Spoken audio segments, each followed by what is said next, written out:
Hello students, कैसे हो आप लोग। आज अपने स्टार्ट करने वाले स्टैंडर्ड 7 का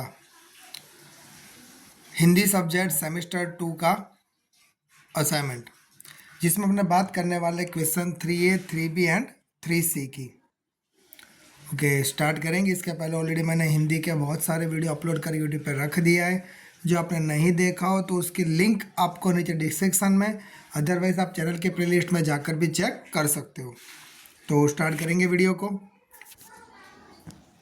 पोएम 1, बेटी किस लिए मेहनत करेगी? तो बेटी अपने पैरों पर खड़े होने के लिए मेहनत करेगी। बेटी धरती पर किसकी तरह चमकना चाहती है? तो बेटी धरती पर चांद की तरह चमकना चाहती है। नेक्स्ट, दुनिया को समझने के लिए बेटी क्या करेगी? तो दुनिया को समझने के लिए बेटी पढ़ लिख कर बुद्धि का विकास करेगी। नेक्स्ट, बेटी कब नाचेगी और गाएगी? तो बेटी अपनी मंजिल पर पहुंचकर नाचेगी और गाएगी। Okay, done. पोएम 5, महाकाल कहाँ छिपा है? तो महाकाल मनुष्य की छाती में छिपा है। मनुष्य किसके समान धीर है? तो मनुष्य धरती के समान धीर है। कवि ने मनुष्य को किसके समान वीर बताया है? तो कवि ने मनुष्य को अग्नि के समान वीर बताया है। नेक्स्ट, पोएम इसके बाद आएगा क्वेश्चन 3B पोएम 1 का। क्वेश्चन नंबर 1, बेटी कविता का भावार्थ संक्षेप में लिखिए। तो उसका आंसर आएगा, हमारे देश में लड़कियों के विकास पर कम ध्यान दिया जाता है था। अब समय बदल गया है। लड़कियां चाहती है कि उन्हें आगे बढ़ने के लिए अवसर दिए जाए। वे पढ़ लिख कर योग्य और आत्मनिर्भर बनना चाहती है। वे समाज और देश के विकास में हाथ बटाना चाहती हैं। ज्ञान विज्ञान में वे पुरुषों से पीछे नहीं रहना चाहती। बेटी कविता में आधुनिक लड़की की यही तमन्ना प्रकट हुई है। Okay, done. Next, question number 2, बेटी की क्या क्या तमन्नाएं हैं? तो बेटी तारा बनना चाहती है। वह धरती पर चांद की तरह चमकना चाहती है। उसकी इच्छा दुनिया रूपी बाग में खिलने वाला फूल बनने की है। वह तितली बनकर हवा को चूमना चाहती है। इस तरह बेटी के दिल में कई तरह की तमन्नाएं हैं। नेक्स्ट, बेटी की तरह आप किसी का सहारा बनने के लिए क्या क्या करेंगे? तो बेटी की तरह मैं किसी का सहारा बनने के लिए पहले स्वयं को सहारा देने लायक बनाऊंगा। मैं खूब पढ़ूंगा और फिर धन कमाऊंगा। धन से मैं दूसरों की मदद करूंगा। मैं गरीब विद्यार्थियों की पढ़ाई लिखाई में पूरी मदद करूंगा। लाचार मरीजों के इलाज का प्रबंध करूंगा। बेरोजगारों को कोई ना कोई काम दिलाऊंगा। इस तरह दूसरों का सहारा देने की मैं पूरी कोशिश करूंगा। डन। क्वेश्चन नंबर 4, बड़े होकर आप क्या बनना चाहते हैं, क्यों? तो बड़ा होकर मैं अपंगों का डॉक्टर बनना चाहता हूँ। मैं देखता हूँ कि तरह तरह की दुर्घटनाओं के कारण देश में अपंगों की संख्या बढ़ती जा रही है। लाचार अपंग अपना ठीक से इलाज भी नहीं कर सकते। बहुत से अपंगों को भीख मांगकर पेट भरना पड़ता है। समाज में अपंगों को कोई सम्मान नहीं देता। वे बेचारे आंसुओं के घूंट पीकर जीते हैं। मेरा प्रयत्न होगा कि अपंगों की अपंगता मिट जाए और वे भी अपने बल पर जी सके। डन। नेक्स्ट, बेटी पढ़ लिख कर क्या करेगी? तो बेटी पढ़ लिख कर और मेहनत कर अपने पैरों पर खड़ी होगी। वह सारी दुनिया को देखेगी और समझेगी। इस तरह बेटी आगे बढ़ेगी और दुनिया को दिखा देगी कि वह किसी भी बात में किसी से कम नहीं है।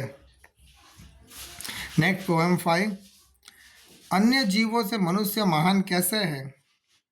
तो मनुष्य के पास अन्य जीवों की अपेक्षा सोचने समझने की विशेष बुद्धि है। इसी बुद्धि के द्वारा उसने अनोखे आविष्कार किए हैं। मनुष्य को वाणी का वरदान मिला है। उसके पास भाषा की शक्ति है। इसके बल पर उसने सभ्यता और संस्कृति का भी विकास किया है। इस प्रकार मनुष्य अन्य जीवों की अपेक्षा में महान है। नेक्स्ट क्वेश्चन नंबर 2, मनुष्य युग का आह्वान कैसे कर सकता है? तो मनुष्य की वाणी में बड़ी शक्ति है। वाणी के बल पर वह लोगों को प्रभावित कर सकता है। वह लोगों के विचार बदल सकता है। इस प्रकार अपनी वाणी के प्रभाव से मनुष्य युग का आह्वान कर सकता है। नेक्स्ट क्वेश्चन नंबर 3, विविध क्षेत्रों में मनुष्य ने क्या क्या प्रगति की है? तो उसका आंसर आएगा, रासायनिक खाद और ट्रैक्टर बनाकर मनुष्य ने कृषि क्षेत्र में अनाज का उत्पादन बढ़ाया है। विद्युत शक्ति से चलने वाली मशीनों द्वारा उसने औद्योगिक क्षेत्र में कपड़ा, प्लास्टिक, रबर आदि से तरह तरह के उत्पादन किए हैं। भवन निर्माण के क्षेत्र में उसने अनोखी सफलता प्राप्त की है। मोटर, बस, रेलगाड़ी, दोपहिए, विमान आदि के निर्माण से यात्रा बहुत सुगम हो गई है। टेलीफोन, मोबाइल, ईमेल आदि के द्वारा संचार व्यवस्था में क्रांतिकारी बदलाव आया है। कंप्यूटर के आविष्कार ने हर एक क्षेत्र में अपनी उपयोगिता साबित कर दी है।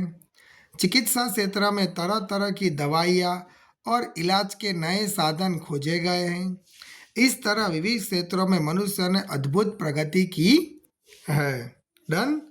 नेक्स्ट क्वेश्चन नंबर 4, मनुष्य क्या क्या कर सकता है? तो मनुष्य पहाड़ों को तोड़ सकता है। वह नदियों के बहाव को मोड़ सकता है। वह मिट्टी से अमृत निकाल सकता है। वह धरती और आकाश को एक कर सकता है। इस प्रकार मनुष्य असंभव लगने वाले काम भी कर सकता है। नेक्स्ट, मनुष्य यदि हिम्मत से काम ले तो क्या हो सकता है?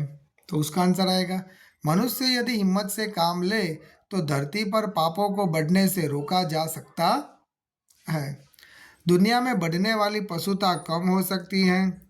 इस प्रकार मनुष्य यदि हिम्मत करे तो दुनिया को बदला जा सकता है। Done. Okay, next question 3C, क्या है इसमें? निम्नलिखित नारियों के बारे में 4 से 5 वाक्य लिखिए। तो फर्स्ट आएगा श्रीमती इंदिरा गांधी।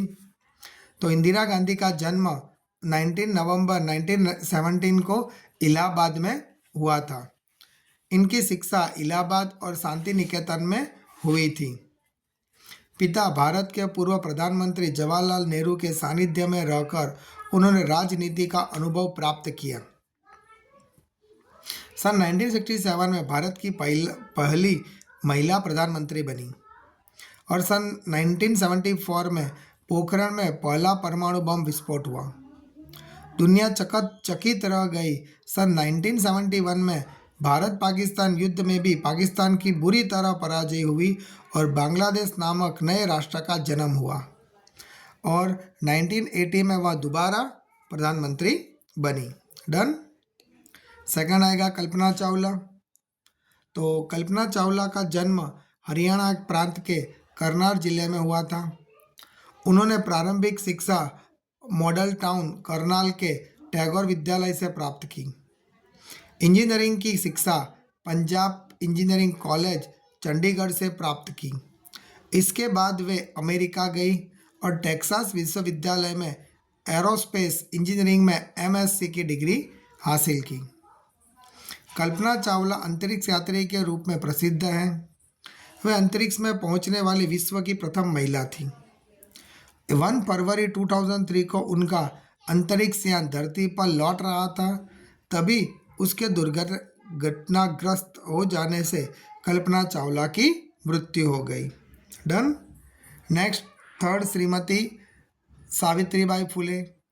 इनका जन्म सन 1831 में हुआ था। पति ज्योतिराव फुले से मराठी शिक्षा प्राप्त की। सन 1848 में कन्याशाला खोली जो भारत की पहली कन्याशाला थी। पूरा जीवन शिक्षा के प्रचार प्रसार में बिताया। वे महाराष्ट्र की प्रथम प्रशिक्षित महिला अध्यापिका थी। Next, madam Curie. Madam Curie का जन्म 7 नवंबर 1867 पोलैंड के वारसा शहर में हुआ था। हाई स्कूल तक की शिक्षा वारसा में प्राप्त की।